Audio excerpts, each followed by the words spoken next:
Para Romo, Bapak Ibu, Saudara sekalian, selamat sore, Namo Buddhaya. Tachahau ma. Ya, semoga yang hadir selalu sehat ya. Semoga kita semua selalu dalam lindungan para Buddha, Bodhisattva, Mahasatwa, dan semoga yang sakit bisa cepat sembuh ya. Pada kesempatan sore hari ini Suhu senang sekali karena bisa hadir lagi di Wihara Dhammasuka. Pada kesempatan kali ini Suhu akan memberikan Dhammadesana mengenai syair-syair penting yang diajarkan Guru Agung kita ya. Suhu cuplikkan beberapa, jadi kita nanti akan membahasnya satu persatu ya. Jadi ada satu istilah yang sering kita dengar tapi kadang-kadang kita nggak tahu apa artinya. Jadi ada sering kita dengar istilah bahwa hidup itu adalah perjalanan, tapi bukan tujuan. Itu sering loh kita dengar itu. Hidup itu sebuah perjalanan, tapi bukan tujuan. Cuman kadang-kadang kita itu bingung kan ngertiinnya itu maksudnya apa. Itu kan ada maknanya. Jadi makna yang terkandung di dalam kata-kata mutiara itu adalah bahwa hidup itu harus benar-benar kita nikmati setiap momennya. Kadang-kadang kita itu hidup ya hidup. Cuman kadang-kadang tiba-tiba kan kayak Romo, Bapak Ibu, Saudara sekalian sering tuh keceplosan gitu. Tiba-tiba ngomong nih sama teman, tahu-tahu saya kok sudah tua ya. Ya enggak? Itu menandakan bahwa kadang kita itu enggak cuy sama kehidupan yang kita lalui saat ini, detik per detik, menit per menit. Sehingga kadang-kadang kita suka bilang begitu, loh. Tahu-tahu kok saya sudah laulang, sudah tua. Begitu. Nah, makanya Guru Agung kita selalu bilang bahwa kalau bisa kita harus bisa hidup pada saat ini. Nah, cuman untuk hidup pada saat ini ya sepujentan, nggak gampang. Karena kadang-kadang kita duduk di sini saja, nanti masih kepikiran. Tadi rumah saya udah tak kunci belum, misalkan. Atau nanti saya pulangnya gimana ya gitu. Nah, kalau langsung ngomong gini mesti malah kepikiran ini. Kadang-kadang malah kemudian melayang nih pikirannya kemana gitu. Nah, itulah kita. Jadi untuk menjaga supaya pikiran kita itu tetap fokus dengan saat ini, sencai sekarang ini, itu pujian nggak gampang. Sehingga kadang-kadang kita itu tiba-tiba ngaca itu kok loh, rambut kok sudah mulai putih. Kapan putihnya ini? Ada nggak para Romo tahu waktu rambut itu putih? Pasti nggak bakal tahu.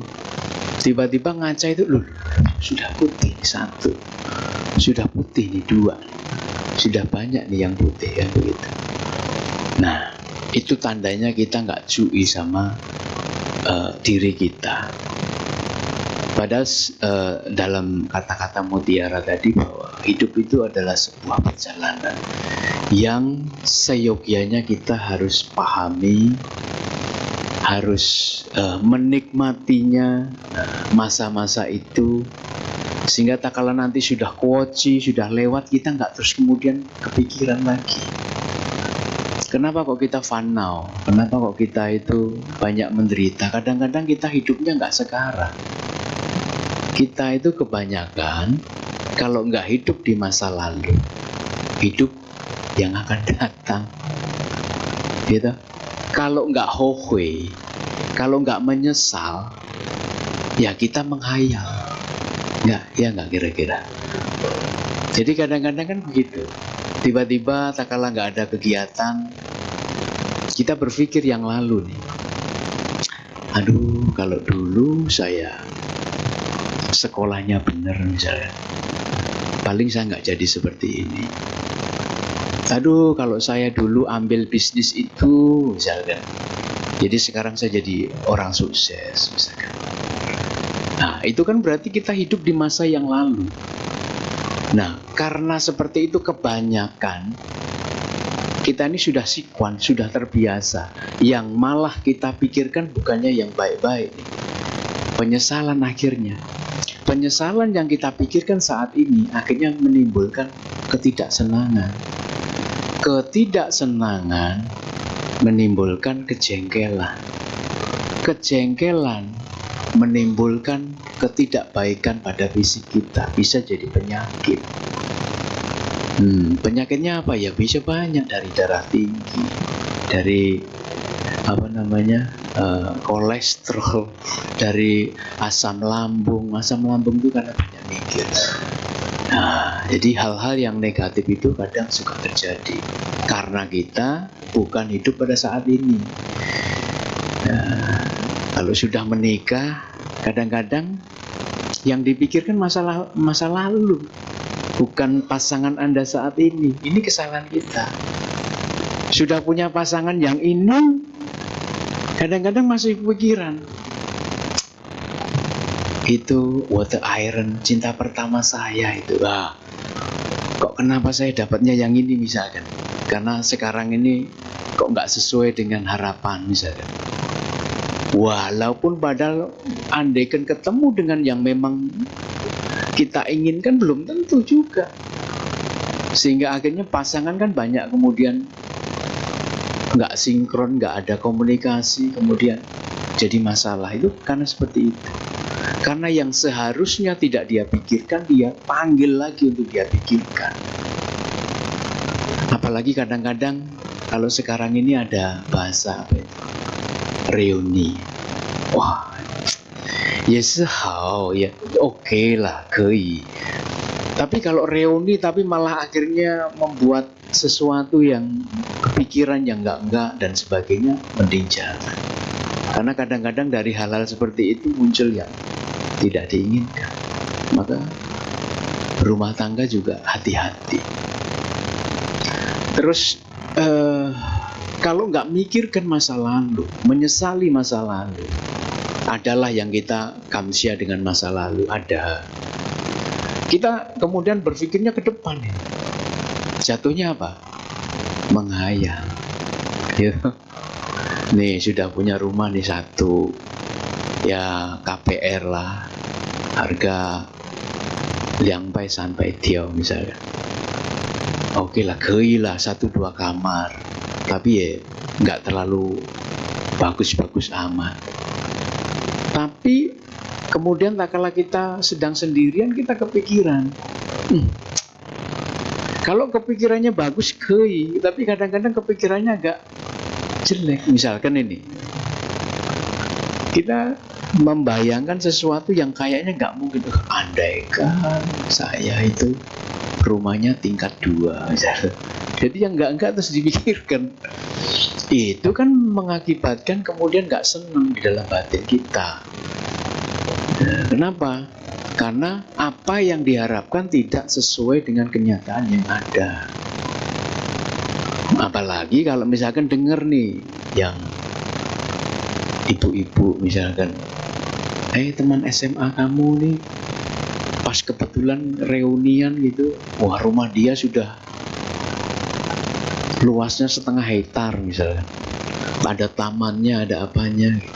Pulang-pulang bukannya happy nih kadang-kadang, wah nuntut suaminya, Pak harusnya bikin kolam renang tuh kayak teman saya, harusnya itu rumahnya tingkat 2, harusnya, wah berat yang terjadi seperti itu.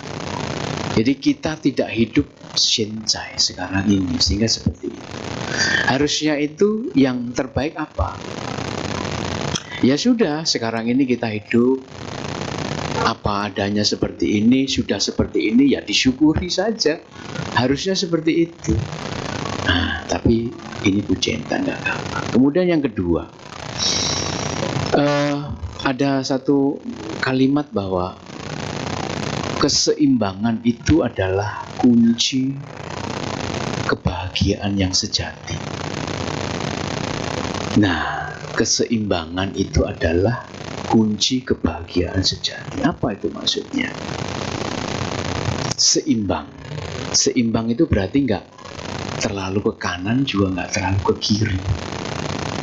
Jadi kadang-kadang hidup kita itu juga harus balance. Contohnya apa? Ada orang yang hidup, ya dibilang bagus nggak bagus, dibilang jelek nggak jelek, tapi kebanyakan ini yang terjadi. Berusaha mau menampilkan yang terbaik, sama siapapun pengen berbuat baik, tapi jatuhnya boros. Yo, ada kan yang begitu? Wah, royal maksudnya. Pertanyaannya, apakah royal itu bagus? Coba para romo bapak ibu, coba kita berdiskusi. Apakah royal menolong teman apa dan sebagainya? How? Bingung kan? Dibilang puhau itu juga kebaikan, menolong teman, ngajakin teman-teman yang nggak mampu untuk ayo makan-makan, ayo apa. Raketang itu misalkan pinjem uang siapa nggak tahu. Nah, nggak bagusnya karena Anda mengorbankan diri Anda, membahayakan diri Anda. Kalau kebajikan itu tetap kebajikan, itu tetap sebuah kebajikan. Tapi itu akan merugikan kita. Ya kan ada yang seperti itu toh, royal sekali. Jadi kadang-kadang kita besar pasak daripada tiang. Jadi atasnya ini lebih berat daripada penyangganya. Rumah kalau seperti itu ya roboh. Banyak pengeluarannya daripada pemasukannya. Pemasukan satu hari paling 500.000, pengeluarannya 1,5 juta. Kan tomboknya berlipat-lipat. Nah, gara-gara apa? Kadang-kadang hanya karena gengsi. Dia sepuhau. Berbuat baiknya waktu ngajak teman-teman ayo makan, ayo apa, itu. Tapi tak kalah pulang kemudian Anda harus mikirin utang, nakut sepuhau. Itu merugikan kita, malah bahayain kita. Kenapa? Kalau sudah terlilit utang, ujung-ujungnya kita menghalalkan segala cara. Lah, malah lebih buruk lagi. Nah inilah para romo bapak ibu saudara sekalian, keseimbangan penting. Jadi jangan miring sebelah, jangan terlalu boros. Buat ibu-ibu ya, jadi kalau misalkan penghasilan bapaknya itu adalah UMR ya, UMR Jakarta berapa sekarang? Utiao ya, 5 juta lebih dikit lah ya. Ya dapur jangan terlalu mewah-mewah. Sekarang apa-apa itu mahal. Ada yang itu berarti mengalami sekali itu. Beras itu sekarang sudah susah. Bener itu. Hari ini ekonomi itu semuanya pada macet. Impor ekspor aja susah, banyak perang dagang katanya. Jadi pendapatan wajar kalau semakin susah. Masih beruntung kadang kalau kita masih punya pekerjaan. Banyak teman-teman kita yang malah kena PHK. Akhirnya yang dulu harusnya nambah tabungan, sekarang ini malah ngerogoh tabungan. Banyak yang begitu.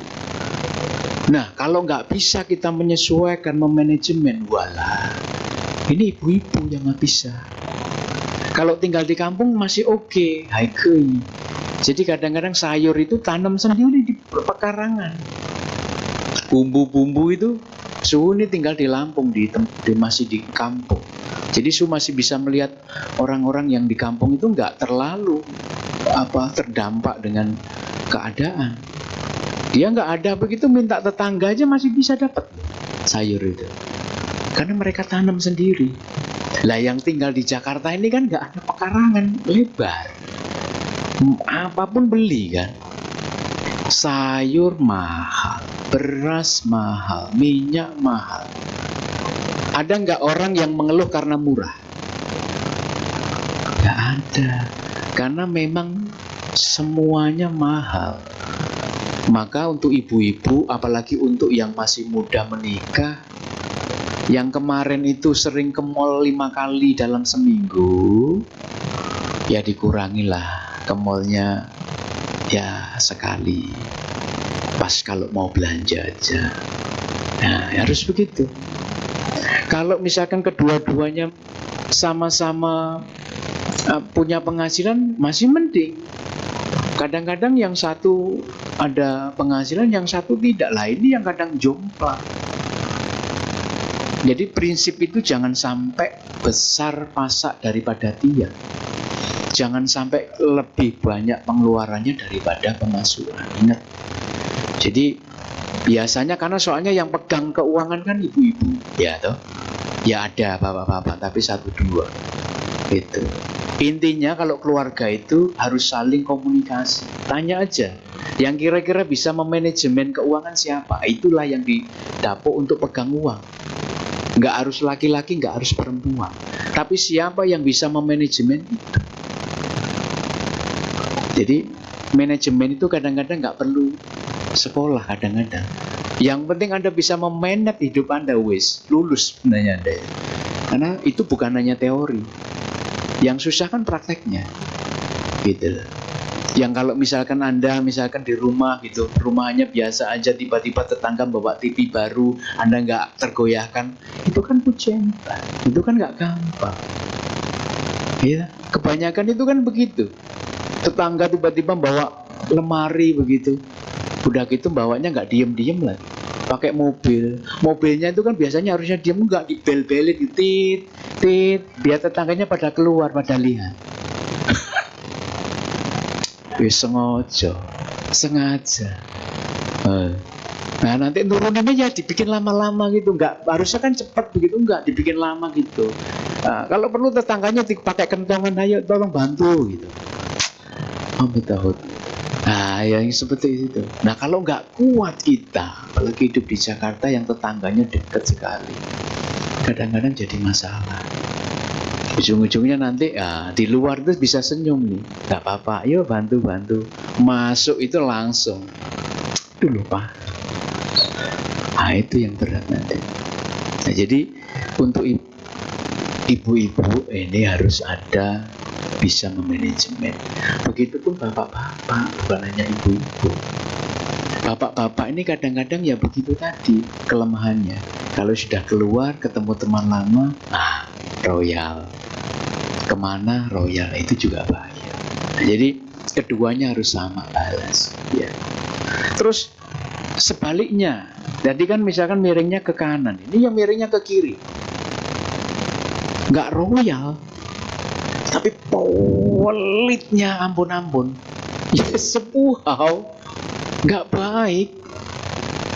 Ada bukan tetangga, ada saudara yang sakit pun nggak mau keluar bantu. Ya itu ya keterlaluan. Gitu. Alasannya apa? Ngomongnya minjem tapi nggak dibalik-balikin. Gitu. Tapi kan ya gini loh, kadang-kadang para romo, bapak ibu saudara sekalian, rezeki itu kalau memang sudah punya kita, nggak akan ada orang lain bisa ambil. Jadi rezeki itu kalau memang punya kita, mau hilang pun dia juga akan balik. Itu sebenarnya. Jadi kita itu kalau mau berbuat baik, nggak usah takut. Kita menanam itu nggak usah takut. Karena nanti pasti itu adalah tanaman yang juga akan balik ke kita. Yang pentingnya tadi balance. Ya, jangan terlalu Ada yang bilang, kalau seperti itu berarti saya nggak boleh dong berdana ke wihara yang banyak. Lihat-lihat, berdana banyak itu adalah luar biasa, tapi jangan sampai membuat pondasi keuangan Anda runtuh. Karena kalau seperti itu ya namanya nggak bijaksana. Makanya tadi, keseimbangan itu kunci kebahagiaan sejati.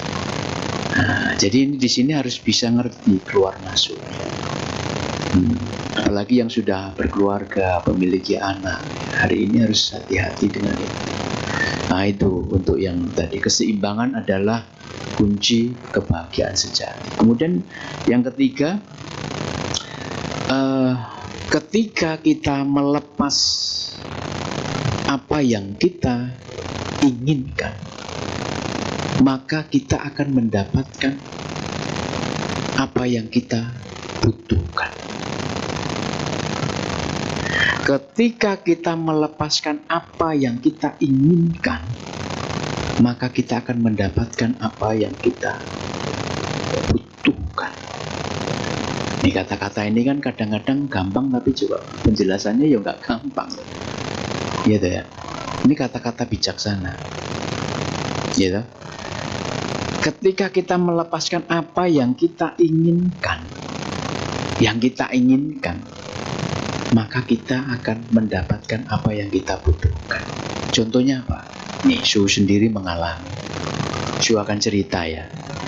Dulu di tahun 1995, wihara kami di Lampung itu sedang mau membuat wihara. Jadi dulu waktu Su masih kecil, Su tinggal di Lampung Timur, di Taman Nasional Waikambas, daerah pesisir lah, agak dekat hutan. Di sekitar Su itu bukan mayoritas Buddhis, karena kami itu hanya beberapa kakak saja. Jadi Su masih kecil, waktu Su masih ingat waktu Su masih kecil itu kami itu hanya mampu kebaktian itu di rumah-rumah, pindah-pindah begitu. Su masih kecil, masih. Kemudian setelah Su sudah agak menganjak dewasa itu, kita ada sedikit dana untuk beli tempat. Cuman waktu itu belinya itu posisinya agak jauh gitu. Belinya agak jauh dari tempat kami. Tapi waktu itu kita sudah bersyukur karena kita sudah bisa beli tempat. Tapi tantangan berikutnya adalah lingkungan tidak menyetujui. Sehingga akhirnya mau tidak mau kita harus berpikir bagaimana supaya kita itu bisa punya wihara aja.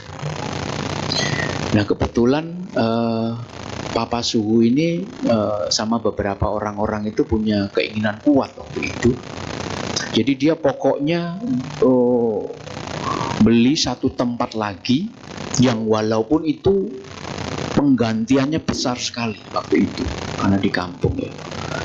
Jadi sampai kita ngiklasin ladang yang cukup luas untuk mendapatkan lokasi yang strategis, yang terbaru. Akhirnya dapat. Jadi waktu pembuatan di tempat yang lama itu dipersulit, sangat susah sekali sama lingkungan. Sampai kita itu bingung, kenapa kita mau berbuat baik aja sampai susah dan sebagainya. Pokoknya mengalami banyak masalah. Tapi akhirnya dengan ketekatan yang kuat, kita akhirnya bisa mendirikan wihara di tempat yang baru itu. Nah, orang itu seperti tadi, yang kita inginkan kan itu kan tadi yang wihara yang lama itu tadi, yang nggak dapat izin. Itu kita ngotot juga, karena kita menginginkan di sana. Tapi tak kala kita sudah fangs ya, wis lah. Kita malah akhirnya dapat tempat yang baru. Dan ini tempat yang terbaik yang saat ini Su tempati. Kenapa? Karena satu, dapat izin. Kedua, lingkungannya ya umatnya banyak di situ. Loh kan? Jadi kadang-kadang apa yang kita inginkan itu kan belum tentu terjadi nih. Makanya di dalam kata-kata mutiara itu gitu, Ya, apa tadi? Ketika kita melepas apa yang kita inginkan, maka kita akan mendapatkan apa yang kita butuhkan. Itu maknanya.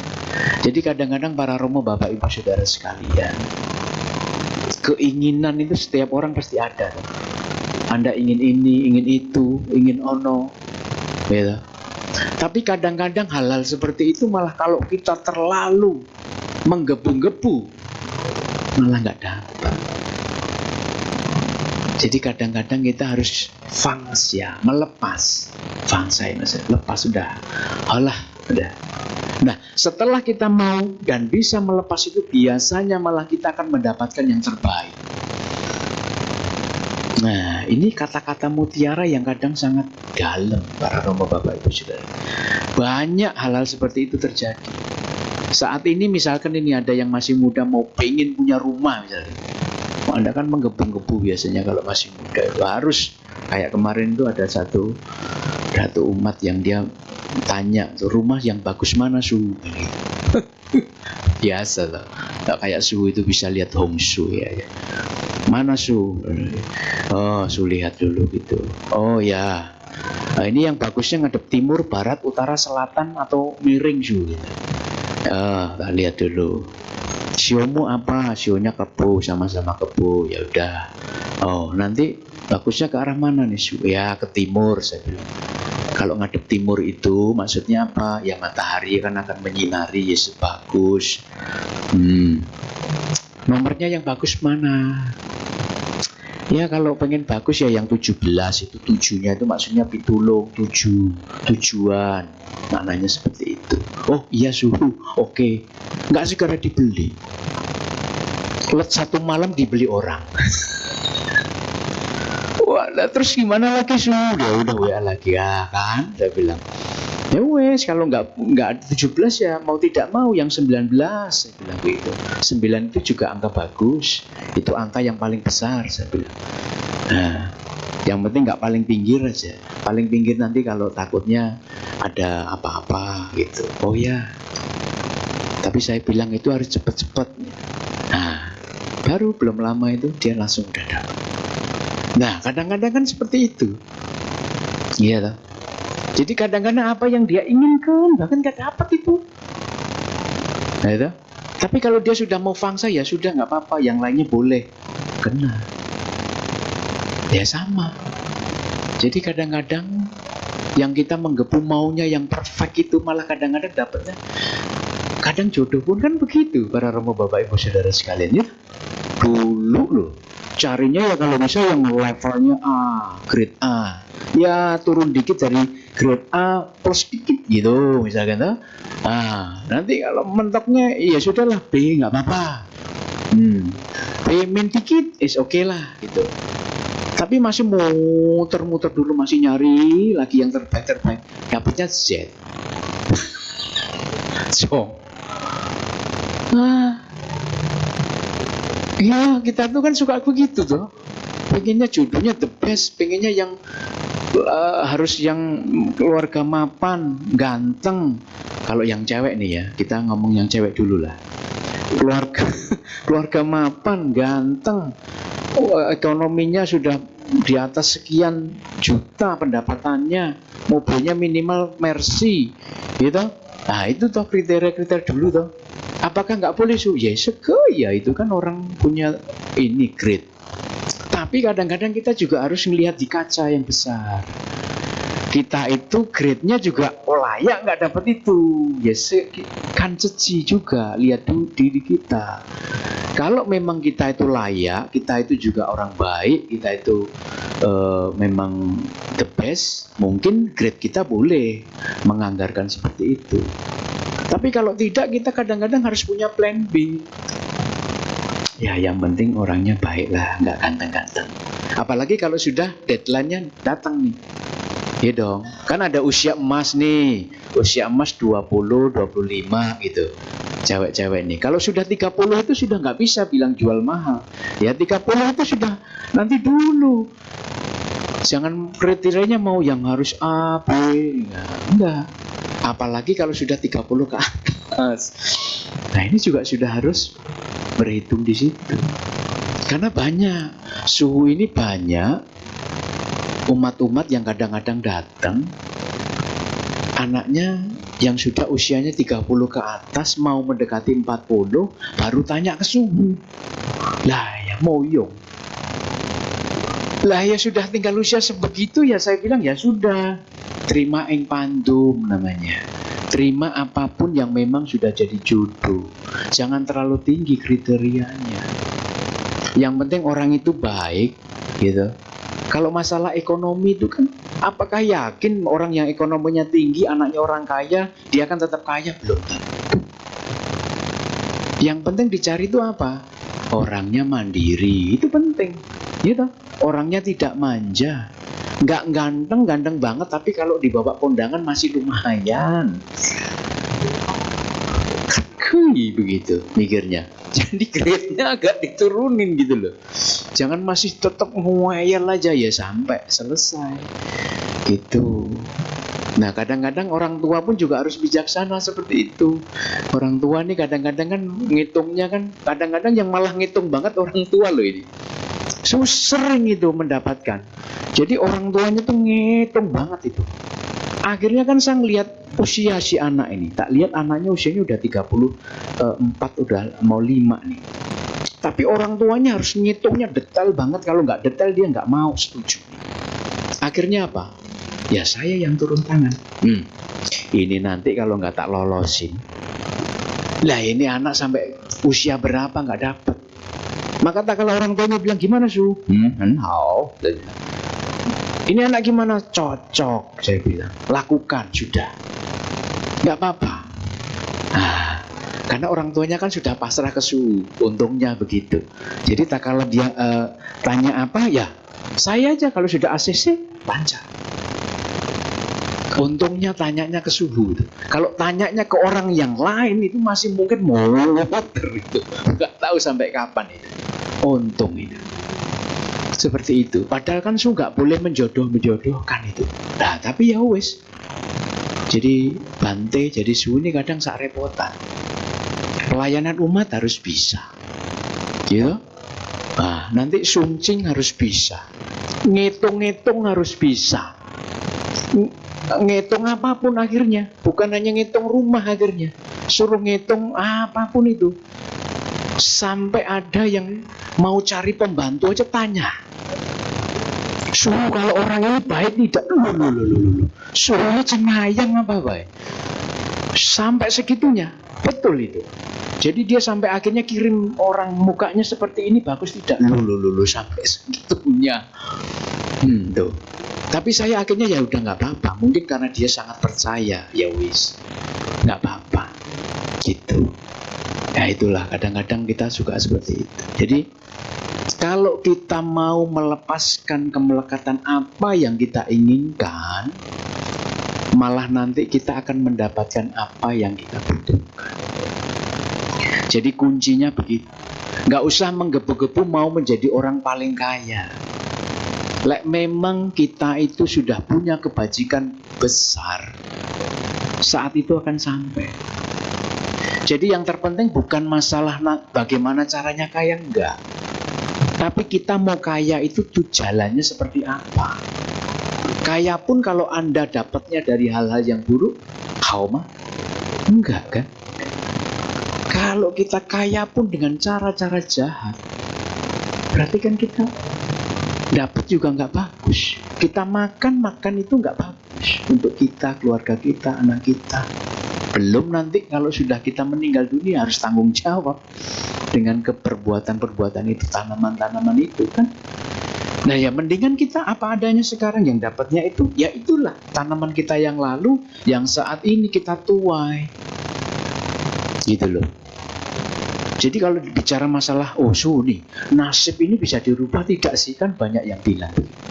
Iya dong. Garis tangan ini bisa dirubah enggak? Coba Anda perhatikan. Semakin Anda berbuat baik, bahkan garis tangan pun bisa berubah.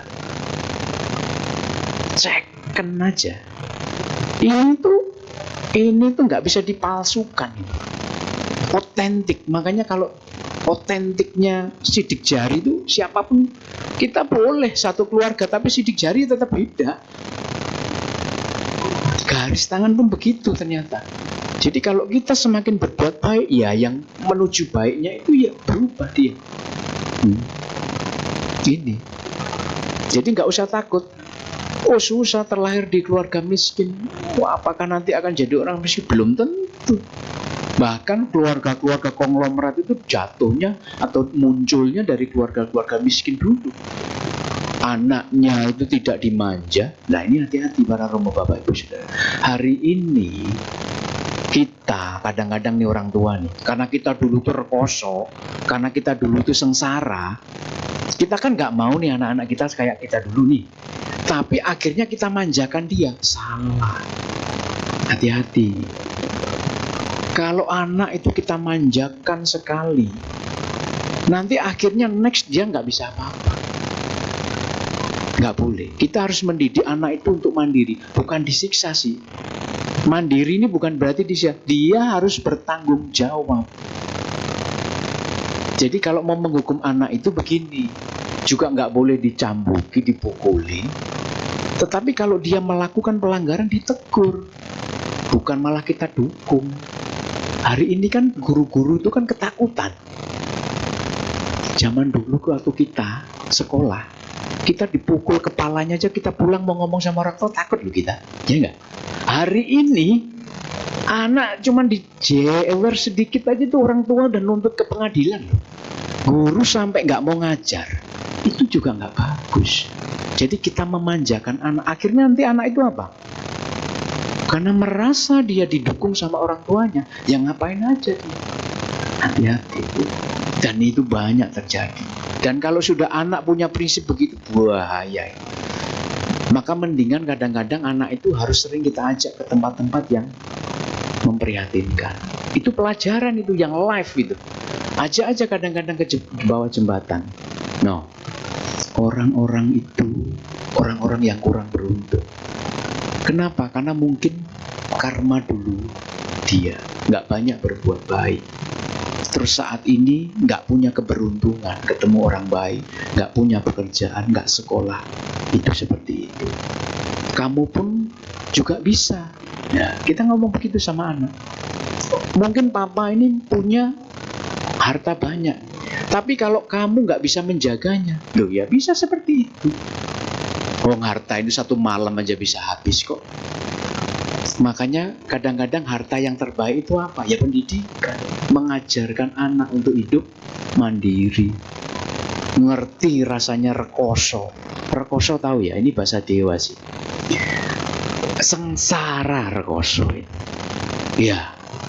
Jadi soro kalau orang bahasa itu Dewanya bilang. Nah, itu maknanya adalah sengsara dulu.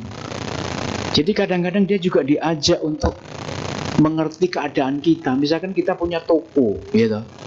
Kita punya toko, padahal kita itu kalau di toko itu benar-benar kerjanya dari pagi sampai ketemu pagi kadang-kadang kan. Tapi karena kita merasa, wah biar anak ini nggak terlalu menderita, saya nggak akan suruh dia ke toko. Salah. Justru diajak dia untuk bisa melihat kita live di situ. Bahkan bila perlu kasih dia pekerjaan untuk mulai belajar. Jangan dimanja. Karena dimanja pun itu nanti malah jadi urusan. Nah ini untuk anak-anak zaman sekarang seperti itu, para romo bapak ibu saudara sekalian. Ya, jadi mendidik itu paling susah. Jadi, dulu bahkan kami seletingan saya itu pun sama. Dulu karena saya merasa pekerjaan berat kan dulu kan waktu kalau di kampung itu kan kerjaan berat. Gitu. Kemudian kami ini punya adik itu agak selisih jauh sekali sama kita. Jadi kami ini merasa nih, kakak koko-kokonya ini merasa nih, jangan sampai deh adik saya nanti pekerjaannya sampai saya dulu. Saking sayangnya nih sama adik. Itu pun salah ternyata. Sehingga akhirnya adiknya butuh apa dikasih, apapun dikasih. Hari ini, halo, udah gede dia udah menikah, masih ngerongrong tuh. Gara-gara kokonya yang sok baik itu jerumusin itu akhirnya. Banyak loh yang seperti itu. Nah, maka hati-hati, hidup itu pujian, nggak gampang. Jadi kita harus pinter-pinter untuk menjadi orang yang baik supaya juga punya tabungan. Ya. Terus kemudian yang selanjutnya,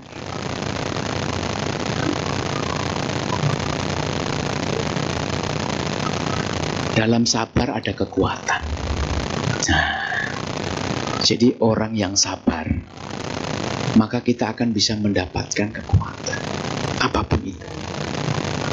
Kadang-kadang mungkin para romo bapak ibu yang teman-teman sekalian yang saat ini ada di sini, pasti adalah mungkin yang sedang ada problem.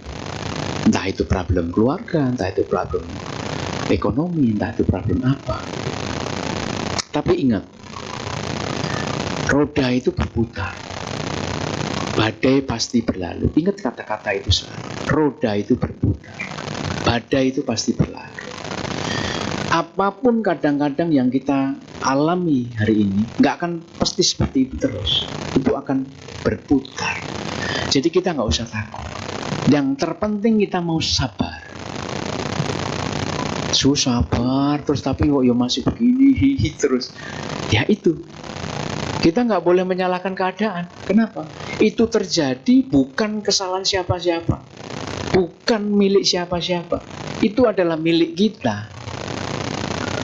Tak kala Anda ada kesusahan, tak kala usaha Anda merosot dan sebagainya, ya itu adalah karma-karma yang memang sudah waktunya. Dan kita nggak bisa mempertahankan. Gitu.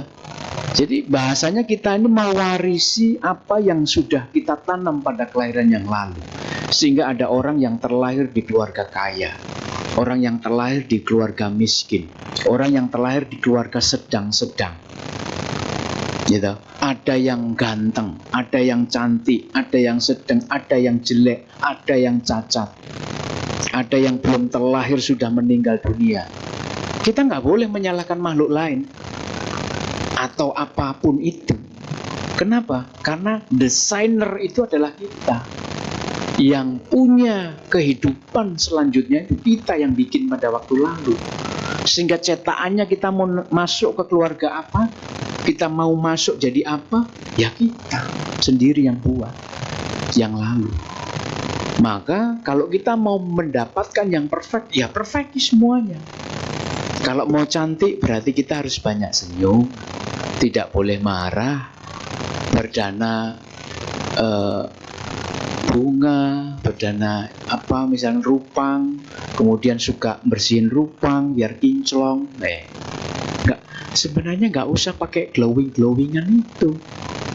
Sering aja datang ke Dharmasala, sering altar begitu. Itu tuh di sutra disebutkan itu nanti kehidupannya yang akan datang kinclong gitu. Jadi kenapa kok kadang-kadang orang sudah pakai penginclong nggak kinclong-kinclong? Ya itu jawabannya. Karena yang lalu nggak pernah begitu. Nah, gitu loh. Tapi ada orang yang nggak pakai aneh-aneh tapi sudah terpancar aura. Itu karena itu. Jadi desainer dari karma yang hari ini ada, kita punya ini, ya kita. Jadi tak kala terjadi apa-apa terhadap kita, ya sudah, kita terima saja. Sabar saja. Kita yakin aja kalau ini tuh nggak akan lama, pasti akan berlalu. Itu ya. Jadi di momen yang saat ini kan masa-masa mau Waisak ya. Nah, jadi para romo bapak ibu saudara sekalian, nggak tahu di sini mungkin ada Ivo nanti ya. Ivo itu pemandian Rupang Siddhartha. Nah, kalau ada datang untuk melaksanakan Ivo. Kenapa? Itu penting. Jadi 3 peristiwa itu adalah memperingati Sang Pangeran Siddhartha terlahir. Terus kemudian Sang Pangeran Siddhartha, Sang Buddha menjadi pencerahan. Kemudian parinibbana. Maka disebut dengan Trisuci Waisak. Nah, harusnya di Siddha Wihara itu ada 3 momen itu. Tadi barusan saya ada ngomong sama Pak Sarwan, kalau di tempat suhu, karena kebetulan suhu nggak bisa di momen pertama, momen kedua, karena suhu ada di Jakarta. Momen pertama apa?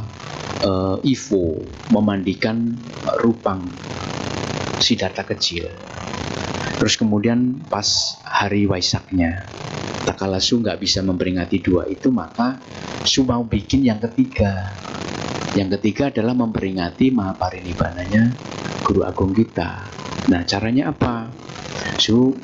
Nanti akan mau mendesain, jadi ada sarira atau relik dibikin seperti candi begitu di tengah ruangan Dharmasala. Kemudian nanti kita Sanpu Ipai atau Pradaksina. Sanpu Ipai berarti 3 kali jalan Namaskara 1, 3 kali jalan Namaskara 1, Sanpu Ipai. Atau kalau udah ada banyak yang sepuh-sepuh, biasa kalau subuh Pradaksina. Jadi mengelilingi sarira itu, relik itu. Rovo namanya. Nah, setelah itu baru membacakan sutra-sutra dan pelimpahan jasa wisya. Nah, tak kala 3 hal ini sudah kita lakukan, tentu ini puntuk yang besar. Kenapa? Kalau nggak ada Guru Agung kita, kebenaran Dharma ini kita juga nggak dapat. Maka beliau adalah guru yang harus kita junjung. Bahkan beliau kan guru para dewa dan manusia. Maka luar biasa beliau. Nah, kalau ketiganya ini kita bisa melakukan, Yenman itu. Karena ini termasuk acara yang paling besar kalau untuk agama Buddha. Nah, jadi momen 3 itu kalau bisa diikuti. Ya. Nah, mungkin itu para Romo, Bapak Ibu, Saudara sekalian, nggak usah panjang-panjang. Silakan kalau ada yang mau ditanyakan. Semoga pertemuan kita kali ini bisa membawa manfaat. Terima kasih, selamat sore, Namo Buddhaya.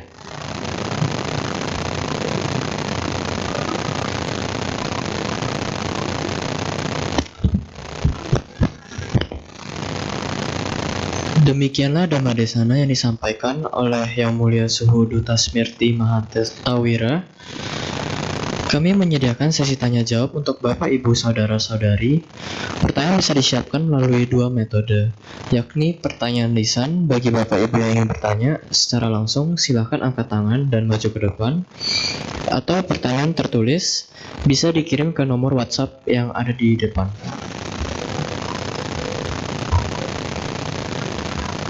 Sambil menunggu pertanyaan masuk, mari kita menyanyikan 1 buah lagu bersama-sama. Kepada petugas dipersilakan.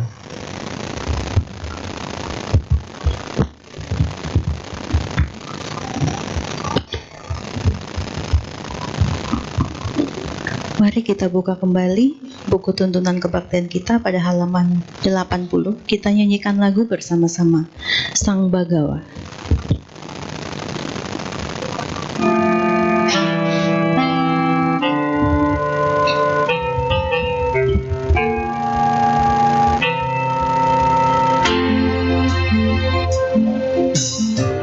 Sudahkah kita menemukan yang kita cari di dunia? Harusnya kita menyadari Dialah Sang Bagawa. Ajaran mulia Sang Bagawa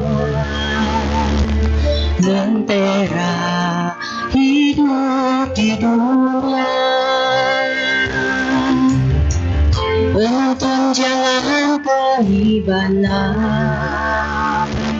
Pujilah Dia Sang Bagawa.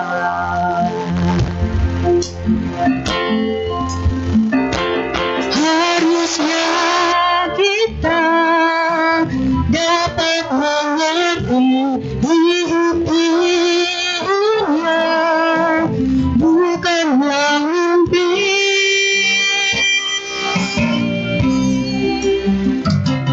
Bersujud kita pada Sang Bagawa yang Maha Suci, yang Maha Mulia. Berlindung kepadanya pasti takkan goyah arungi dunia.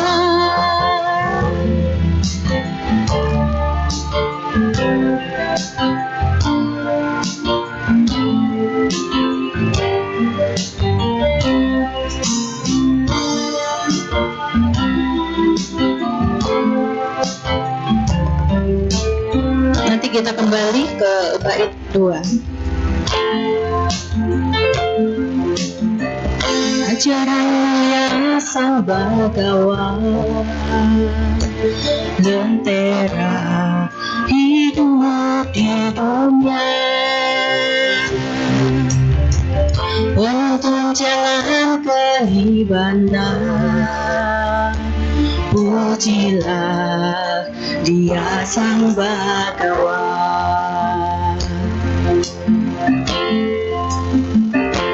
Harusnya kita dapat mengerti hidup di dunia bukanlah mimpi.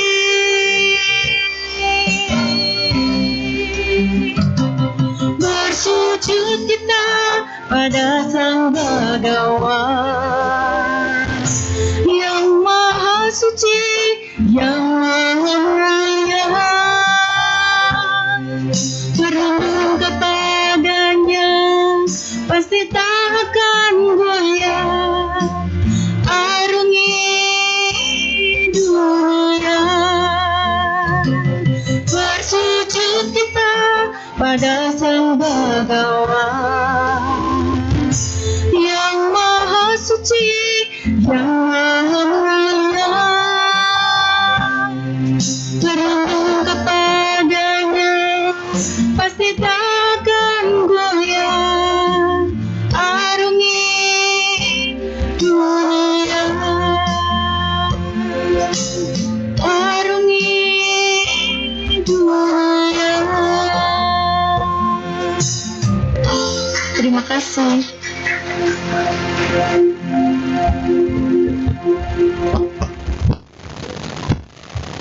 Kita akan masuk ke sesi tanya jawab. Kami buka sesi pertanyaan lisan bagi para umat yang ingin bertanya secara langsung, dapat angkat tangan dan maju ke depan.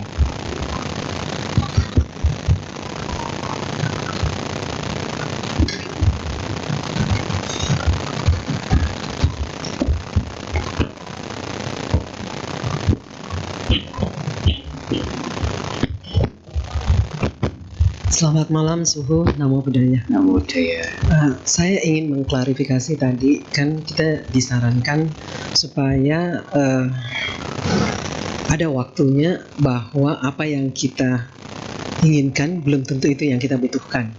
Tetapi karena kita sangat awam, kadang-kadang kita kan kata kasarnya ngotot gitu ya, ngotot. Tetapi kalau kita nggak ngotot, kadang-kadang ada suatu kondisi juga kita terkesan kurang berusaha. Nah, bagaimana kita membatasi diri bahwa kita harus sudah stop, sehingga sebenarnya kita tidak terkesan maksa, tetapi apa yang harus kita lakukan tetap kita harus lakukan secara positif, baik itu dalam kehidupan sehari-hari maupun dalam karir atau hal-hal yang lainnya. Terima kasih, Sun. Oke, pertanyaannya bagus. Ya, tadi kan juga dari awal tadi Su ada mengatakan bahwa kita memang harus nerimo itu tadi ya. Tapi bukan berarti kita itu terus kemudian juga terlalu slow. Kenapa? Karena di dalam agama Buddha juga ada bahasa wirya, semangat. Jadi batasan yang tadi dipertanyakan adalah begini. Kalau kita sudah berusaha, tapi kok nggak ada jalan nih ya. Kadang-kadang kan ada satu titik di mana sudah berusaha itu udah maksimal down gitu kan. Tetap harus ada semangat, ini namanya semangat lagi. Minimal sampai 3 kali semangat itu muncul. Nah, kalau sudah itu, sudah berarti memang waktunya memang jangan dipaksa. Kenapa? Toh dipaksa pun itu, ya sebenarnya apapun itu kalau memang belum karmanya, belum yenvennya, belum jodohnya, juga nggak akan dapat memang, gitu. Tapi akhirnya kita lanfisjen, boros waktu, kemudian akhirnya kita menyalahkan yang lainnya gara-gara kita nggak mendapatkan itu. Maka batasan di situ tak kala kita sudah maksimal selama 3 kali dalam arti. Misalkan ini, kita ini mau dapat tender lah gitulah, bahasa ini bahasa bisnis. Kita mau dapatkan tender. Pasti orang yang mau dapatkan tender itu dia sudah berusaha semaksimal mungkin. Dia sudah sangat perfect dalam segala hal. Dia juga akan mempromokan produk dia dengan luar biasanya, kan seperti itu. Dia maju nih kadang-kadang. Nah tiba-tiba ya kalau memang hoki sekali maju kan bisa langsung dapat. Sudah maksimal. Tapi kalau memang kita ini masih, bahasanya kalau orang itu bilang ciong, maju sekali itu ya gagal karena kalah dengan tender-tender yang lain lebih hebat. Yang kedua masih begitu, ya tarung lagi dan sebagainya. Sampai misalkan yang ketiga kita harus evaluasi namanya. Sebenarnya yang salah ini apa dari kita? Makanya di situ evaluasi itu sembari introspeksi diri, sembari fangsya itu tadi maksudnya. Jangan terlalu ngotot. Kenapa? Kadang-kadang kalau memang itu jodoh kita, bahkan kita itu hanya cukup sekali bereksperimen sudah jadi biasanya.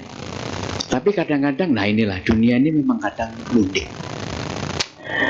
Ada putaran hari kita itu yang memang kadang-kadang tak kala kita ini, kalau bahasanya ini ciong, bahasa ini sial, bahasa apakah itu ada Su? Ada ya ternyata. Ternyata itu ada. Bahkan ini kalau orang yang sudah masuk dalam dunia perhitungan seperti itu, Su itu dulu tidak pernah belajar seperti ini, tapi karena keadaan. Karena keadaan Su dipaksa untuk belajar itu, karena banyak yang akhirnya tanya. Maka Su belajari itu. Dan ternyata memang setiap orang ini ada pasang surut, ada masa jayanya bahasanya. Ada masa di mana dia itu downgrade, sudah mulai turun. Makanya kadang-kadang ada orang yang dulu sangat jaya sekali loh. Dengan usaha dia itu, bahkan sampai dia itu ekspansi kemana-mana. Tapi ya itu tadi, roda itu berputar. Masa jaya itu kadang juga bisa ada down-nya. Belum itu efek-efek yang lainnya, dari orang nggak suka, dari dia itu mungkin salah ngambil karyawan, dari mungkin produknya menurun dan sebagainya, macam-macam. Bisa itu down. Nah, jadi akhirnya hitung-hitungannya menjelimet. Hitung-hitungannya semuanya harus dihitung. Makanya akhirnya Su agak sedikit mengambil kesimpulan, tapi ini tidak bisa dipukul rata. Minimal kita berusaha kuat 3 kali itu. Kalau sudah 3 kali itu, countdown dulu. Bukan berarti nanti lari loh ya. Countdown itu introspeksi diri. Coba cari apa yang celah nih, yang kurang di dalam usaha saya yang sudah the best itu tadi. Kenapa? Kalau kita paksakan itu bukan sebenarnya yang terbaik yang kita dapat. Kenapa? Yang ketiga lepas keempat itu sudah emosi yang bermain. Anda kalau sudah tahu, misalkan suka ke Singapura itu, ya, ini yang tahu-tahu saja itu, pasang sekali, pasang 2 kali, ya, 3 kali Anda nggak mundur, habis. Karena kadang-kadang hoki kita ini ada hitungannya. Anda salah masuk aja harinya itu udah jadi urusan. Nah, ternyata begitu ternyata. Kenapa? Orang zaman dulu itu hari itu sangat penting. Bahkan kalau di tempat suhu nih, orang Jawa ini, itu ada neton. Neton itu ada pasaran. Pasaran itu menentukan dia nanti akan seperti apa. Ada hitungan pasaran yang dia itu kalau dihitung dia itu tinggi. Orang tua kalau anaknya lebih tinggi dari dia, bahkan ngomong aja sekali, anaknya 10 kali ngomong ke kita. Ada seperti itu. Tapi ada solusinya juga ternyata. Nggak cuma ngasih. Jadi orang leluhur kita tuh hebat. Ngasih hitung-hitungan seperti itu, tapi dia juga ngasih solusinya. Nah itu, makanya memang orang belajar itu lebih tahu ke depan. Ternyata seperti itu. Jadi kalau sudah 3 kali itu pasti saya jamin yang bermain emosi. Kalau sudah emosi, apapun bisa tidak bagus. Nah maka berhenti dulu. Atau kalau misalkan masih pengen diusaha itu, berhenti, coba cari peluang yang lain. Gitu? Oh berarti saya misalkan ada usaha air minum misalnya ini. Kok sekarang ini banyak sekali merek-merek lain ini, agak downgrade kan, agak Anda hitung dulu kalkulasi, misalkan pemasukan ini masih bagus apa enggak. Kalau masih bagus, boleh diteruskan. Tapi kalau sudah buntung ya jangan nekat. Jangan karena itu wisik dari siapa, itu hitungan dari siapa, masih ngotot, selesai, nggak boleh. Nah gitu maksud Su. Jadi kalau memang di satu tempat itu 3 kali mentok, coba mundur ke belakang, cari peluang yang lain. Itu kalau masalah usaha dan sebagainya. Apapun itu juga. Kira-kira puas? Ya, ada lagi yang lain? Kalau tidak ada ya Su tak pulang. Karena sudah ada yang menunggu. Silakan.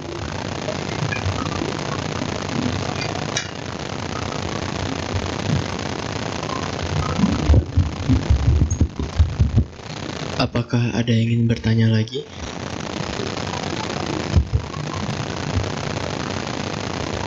Silakan maju.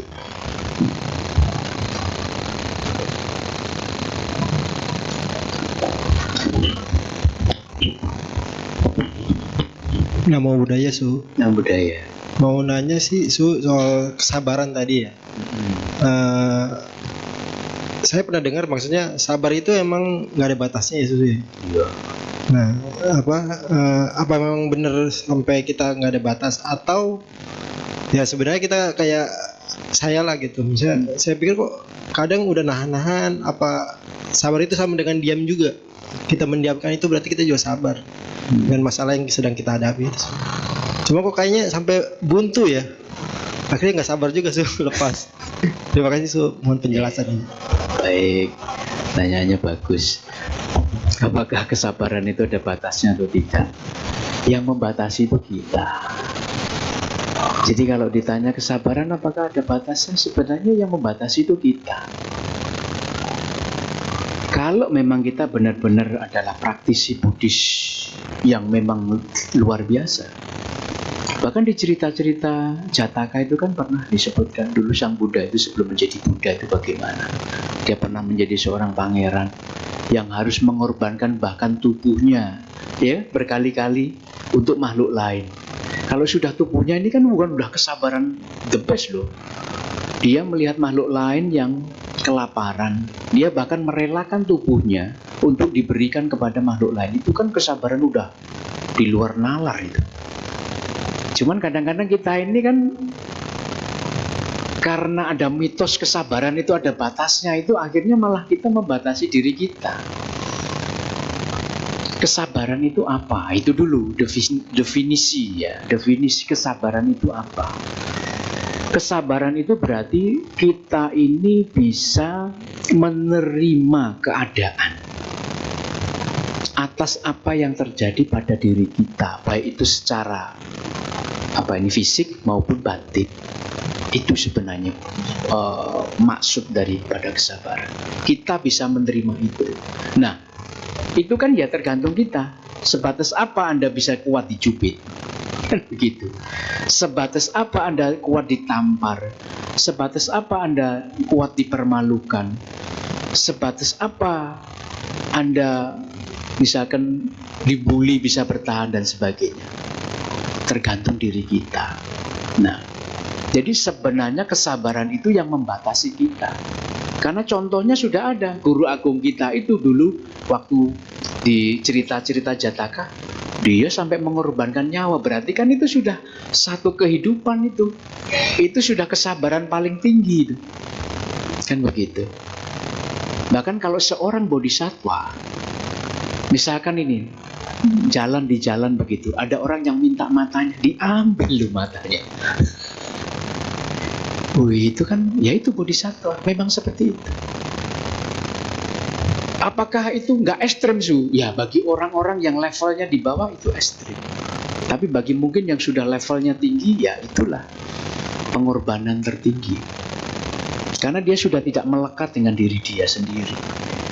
Karena kita ini kan karena merasa sikat sewot, ini punyaku, ini tanganku, ini mulutku, ini hidungku, ini mataku, kuku ini. Kunya ini loh yang berbahaya. Sehingga kita merasa seolah-olah badan ini punyaku. Padahal badan ini adalah gestal, gabungan dari berbagai unsur. Kalau cuma mata saja apakah bisa disebut manusia? No. Hidung saja dicopot itu apakah bisa manusia? Enggak. Tangan ini, jadi ini gestal, ini gabungan dari semuanya. Ada hati, jantung, apa, ini semuanya masing-masing. Tapi karena kemudian kita mengatakan ini punyaku, maka itu tadi, tak kalau dicubit sedikit kita kerasa, wih ini punyaku soalnya. Padahal ini hanya sebuah rasa. Ini hanyalah gesekan saja yang terjadi. Makanya setiap orang pun akan daya tahannya berbeda. Ada yang dicubit begitu malah senyum, malah kayak dipijitin katanya. Tapi ada yang cuma dicowel aja itu sampai lempar kursi. Berarti kan tergantung orangnya, begitu loh. Nah, orang yang sampai mengorbankan dirinya itu adalah orang yang sudah tidak melekat pasti. Tapi kalau bunuh diri gimana sih? Loh, ini kan pertanyaan lagi. Orang-orang yang bunuh diri itu bagaimana sih? Iya toh? Iya dong. Nah, kalau bedanya adalah orang yang bunuh diri itu dia menyiksa dirinya. Apapun yang menyiksa dirinya, Sang Buddha mengajarkan harus pakai jalan tengah. Yang menyiksa diri, nggak boleh. Nah, Bodhisattva itu tadi kan dia memberikan pada waktu timing yang tepat. Orang itu membutuhkan, maka dia ada kungte. Tapi kalau dia sesat, dia bunuh diri, ya dia nggak benar itu, nggak benar. Nah, tapi ada di Vietnam, gara-gara demo apa, biku membakar diri. Ada pernah dengar? Tapi katanya jantungnya masih berdetak. Karena dia punya ada keinginan ngomong, kalau saya ini benar melakukan itu, maka kalau agama Buddha ini masih bisa berkembang di sana, maka dia berani sebut. Nah, itu beda. Itu tekad namanya, tekad yang besar benar-benar, dan dia punya nengli, dia punya kemampuan, dia tahu dianya seperti apa.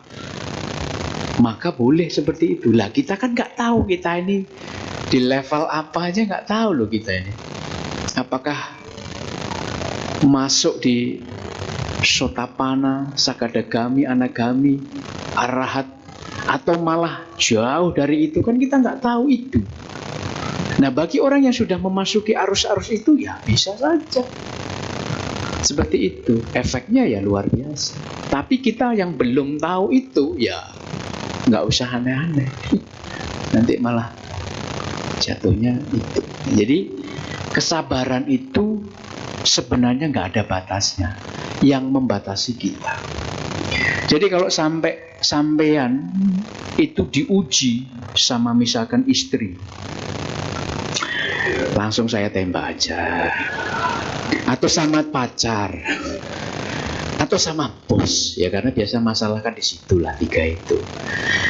Anda itu harus punya prinsip begini, bahwa yang tadi saya bilang, badai pasti berlalu. Kalau sudah badai pasti berlalu, sebenarnya nggak ada masalah. Bahkan diri kita ini juga bukan punya kita kok. Diri kita ini bukan punya kita. Makanya selama kita belum pencerahan, ya kita itu masih muter aja seperti itu. Kita ini kalau sudah meninggal ini, alaya kita itu masih kita ini. Hanya kita nggak ngerti siapa kita. Tapi badannya berubah. Ibarat seperti listrik gitu. Arusnya listrik itu masih bisa menyetrum, ya setrumnya itu. Cuman karena lampunya, bohlamnya sudah pecah, karena tubuh kita ini juga akan membusuk, tua, mati. Kelahiran yang akan datang arusnya masih itu, makanya karmanya juga masih membawa ke situ. Cuman nyangkutnya ini di arus yang mana, boklamnya nanti jadi seperti apa. Nah itu yang membuat perbedaan. Begitu. Jadi kalau kita misalkan ada masalah kemudian kita berpikir, aduh ini sebenarnya kesabaran ini ada batasnya enggak? Ya kita yang membatasi. Orang itu harus punya semangat. Nah ini bertentangan dengan yang tadi itu. Harus punya gunanya semangat untuk itu. Untuk orang-orang yang lagi down. Maksudnya apa? Kalau misalkan Anda bermasalah dengan jodoh, dunia ini tidak sempit-sempit amat. Kalau kamu menolak saya, masih ada 1000 di belakang saya. Itu namanya semangat. Kalau kamu ada masalah dengan istri, lah ini jangan cari kedua loh ya. Ini batasin dulu, ini soalnya takutnya melebar. Bukan mencari yang kedua, tapi mundur dulu untuk mendapatkan solusi. Sebenarnya masalah di keluarga itu apa toh? Hanya miskomunikasi kok. Nah, cuman miskomunikasi ini kalau nggak diobrolkan, akhirnya jadi melebar dan jadi besar. Nah, problemnya nih, perumah tangga nih, saya kasih tahu nih. Dulu waktu masih pacaran, Anda pengen mengorbankan diri Anda untuk membahagiakan pasangan. Tapi kalau sudah menikah, Anda menuntut pasangan Anda untuk mengerti Anda. Paham? Ini kenapa menjadi masalah. Dulu waktu masih pacaran, Anda mau berbuat menderita untuk pasangan Anda, membahagiakan dia. Malam-malam hujan badai pun masih bawa bunga untuk si pasangan itu. Petir menyambar nggak peduli, pokoknya harus sampai di depan rumahnya untuk pujaan hati. Tapi kalau sudah menjadi suami istri lupa bagikan kopi, jadi masalah besar. Suami pulang nggak bawa emas 1 gram, yang dia mau rumah dibakar. Itu terjadi loh para romo bapak ibu saudara sekalian. Kenapa? Ya karena itu miskomunikasi. Jadi sudah berubah 100 derajat apa yang kita tuju dulu awalnya. Suami istri itu kan harus saling membahagiakan. Iya kan? Ada kan di lagu pernikahan itu, kedua mempelai ini harus saling membahagiakan, saling menutupi kekurangan. Kalau istri maunya apa ya dikasih, yang penting tidak yang aneh-aneh kan begitu. Nah hari ini masalahnya adalah yang aneh-anehnya yang banyak, keinginannya yang tinggi, jadi masalah. Nah jadi saling pengertian kalau suami istri. Itu kalau masalah pasangan. Kalau masalah pekerjaan, ya sama. Anda juga harus punya semangat bahwa tak kala kita banyak berbuat baik, pasti akan ada peluang-peluang di tempat lain. Cuman gitu. Maka dengan kita punya moto-moto seperti itu, kesabaran akan molor, nambah. Yang tadinya sudah mentok, nambah. Nah, jadi kalau sudah mentok begitu, ngolornya begitu. Ya. Nah, jadi seperti itu. Kira-kira bisa diterima? Nah. Masih adakah atau sudah tidak ada? Sudah. Kayaknya sudah ini.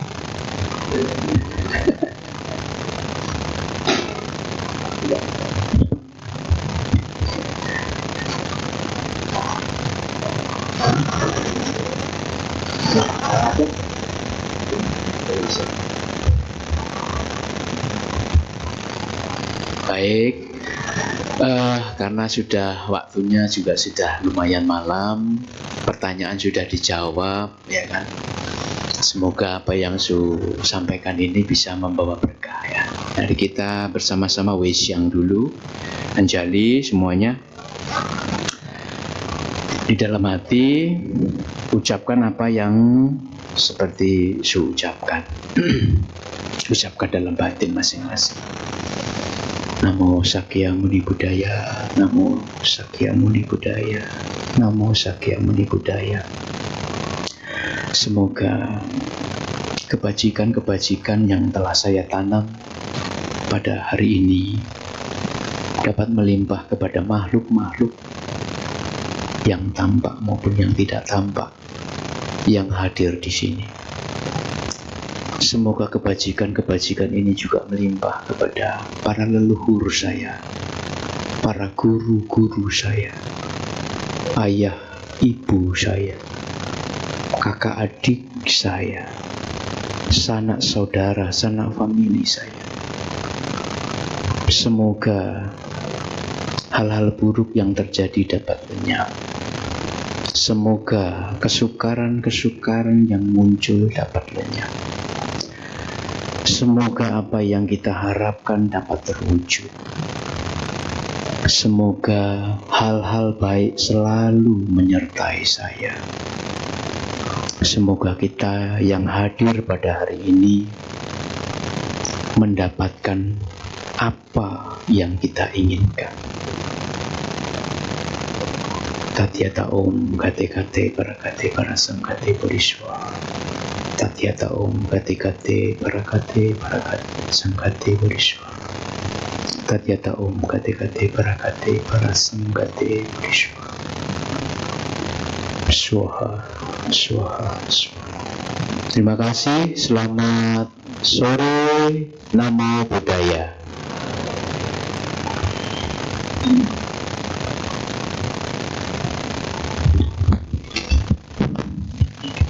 Selesailah sesi tanya jawab kami pada hari ini. Kami segenap warga VPDS dan para umat yang telah hadir ingin mengucapkan terima kasih kepada Yang Mulia Suhu Duta Smirti Mahastawira atas waktu dan kesempatan dalam membabarkan Dhamma pada hari ini. Kepada para umat dipersilahkan untuk berdiri dan bersikap anjali.